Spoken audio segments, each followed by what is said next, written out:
Greetings creeps, I'm Angel Melanson, digital editor, web boss, and your humble host at Fangoria.com, the one-stop shop for all your horror needs. Today we're diving into 10 things you should know going into The Last of Us Season 2. In 2013, game studio Naughty Dog released The Last of Us, a post-apocalyptic action-adventure set in a plague-ravaged United States. Although the studio already boasted a hugely successful back catalog, including Crash Bandicoot and the Uncharted series, The Last of Us won universal acclaim from critics and users, racking up more than 500 Game of the Year awards. Whew! Given the phenomenal success, a screen adaptation seemed inevitable. However, given its sprawling narrative and epic scope, condensing the story for film proved a challenge. And after a Sam Raimi-produced version fell into development hell, it appeared all was lost. Until Naughty Dog's Neil Druckmann found a kindred spirit in Chernobyl showrunner Craig Mazin. In 2023, the pair premiered Season 1 of The Last of Us on HBO. It's been a long wait, but with The Last of Us Season 2 finally here are the top 10 things you need to know about the story so far. Number 1. It's set in a world destroyed by a pandemic. These days, the P word is likely to break everyone out into a cold sweat. But The Last of Us game was made before COVID, even if the show was released shortly after lockdowns lifted. However, the pandemic here isn't bacterial, but fungal, specifically Cordyceps. Inspired by the real-life zombie fungus, this infection takes over hosts, turning them into mindless, flesh-eating ghouls. Thankfully, in the real world, Cordyceps only affect insects, but The Last of Us begs the horrifying question, what if it mutated to harm people? Bum, bum, bum. Not good, I'll tell you that much. 2. It is brutal. The Season 1 premiere begins with Outbreak Day. As the Cordyceps take hold, the events are seen through the eyes of 14-year-old Sarah Miller and her dad, Joel. With infected neighbors turning into violent monsters and society crumbling around them, the father-daughter duo make a break for safety with Joel's brother Tommy. But in the chaos, Sarah is tragically shot and killed by a soldier with orders to stop escaping civilians. Flash forward 20 years and Joel is a shell of a man. So dead inside, we meet him throwing the body of an infected child onto a funeral pyre inside the Boston QZ. That's quarantine zone. We're barely 30 minutes in and 2 children have been murdered. Make no mistake, The Last of Us does not mess around. Number 3, there might be a cure. Into this hopeless world steps Ellie, a teenage girl whom Joel is tasked with smuggling cross-country for a group of militia known as the Fireflies. The reason?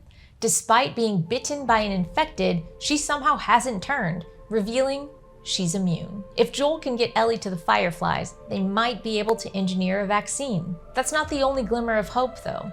As Joel and Ellie make their perilous journey, their initially frosty relationship begins to thaw and the pair form an unexpected bond. Which brings us to point number 4. This is a love story, and that's not good. When discussing the plot, showrunners Druckmann and Mazin have been keen to focus on how Joel and Ellie's relationship forms the core of the story. But this all comes at a terrible cost. As Mazin shared on HBO's The Last of Us podcast, when they wrote that show Bible, right on the front page they stated, "This is a love story, and that's not good." Because love, especially a love that a parent has for a child, is primal. It can lead to the most intense fear, and the most intense fear can lead to the most intense behavior, including violence. It's a fascinating and terrifying concept, one which became more evident as Season 1 progressed. Number 5, there's a change in the House of Fireflies. In the show, Druckmann and Mazin made several key changes from the game. In addition to adding flashbacks to the events leading up to Outbreak Day, Episode 3 also heavily expanded the backstory of Bill, a survivalist with whom Joel regularly trades. Trading the combat-heavy encounter of the game, the show instead focused on Bill's 20-year relationship with his partner Frank, something that is only briefly mentioned in the game. We are treated to an entire heartbreaking episode of what it means to live and love, especially in the face of a world gone to hell. This episode absolutely destroyed me. A beautiful vignette of a lifelong love story. Nick Offerman played Bill in this episode and won an Emmy for his performance. Well deserved, sir. Long Time isn't just one of the best episodes of television in 2023. I'm gonna say it's one of the best hours of television in history. Number 6, this one is very important to remember. People are dangerous. It's not all sunshine and rainbows. Along with battling the infected, referred to as runners, stalkers, clickers, and bloaters, depending on how far the Cordyceps have taken someone over, Joel and Ellie must also fight groups of humans, people behaving badly. That includes colorful characters like insurgents, hunters, and let's not forget sex offender cannibals. It seems as bad as mushroom zombies might be, people are worse. Given the choice between being left in the woods with a clicker or a sex offender cannibal, I'm going with the clicker. Number 7, the trauma is real. With this in mind, it's not surprising that pretty much everyone in The Last of Us is traumatized.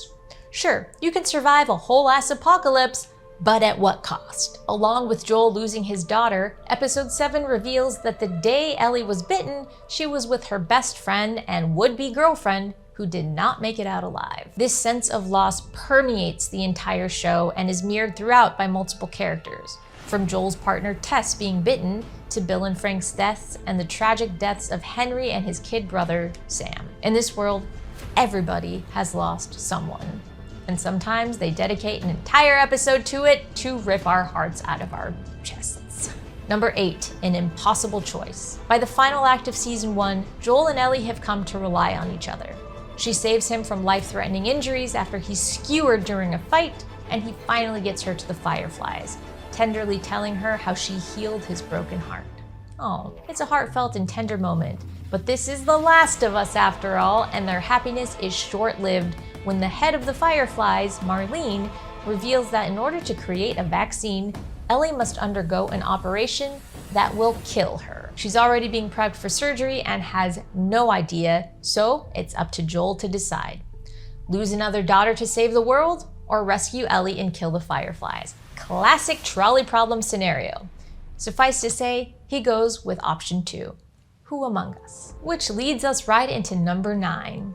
Joel lied. After murdering Marlene and everyone else in his way, Joel escapes with an unconscious Ellie.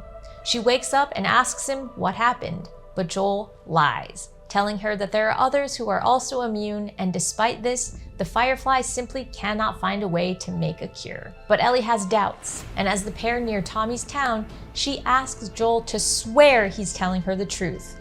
He does, lying to protect her and himself from the awful truth. Number 10, there will be consequences. The show and the first game end right here, leaving Joel and Ellie's relationship overshadowed by a lie. Now, if you've played Naughty Dog's follow-up, The Last of Us Part 2, you'll have some idea of what to expect next. Needless to say, there will be consequences, not least for that lie Joel told. But if you want to know exactly what happens, there's only one way to be sure. As the Fireflies used to say, when you're lost in the dark, look for light. Specifically on HBO Max, April 13th. The Last of Us Season 2 premieres on HBO Max, April 13th. For our UK friends, you can watch on Sky TV, April 14th. You can find this article and more horror happenings on Fangoria.com. Thank you for sticking around to the end of this video. It helps us get the word out to clickers and bloaters and all the Cordyceps infected. Stay safe out there. I'll see you next time.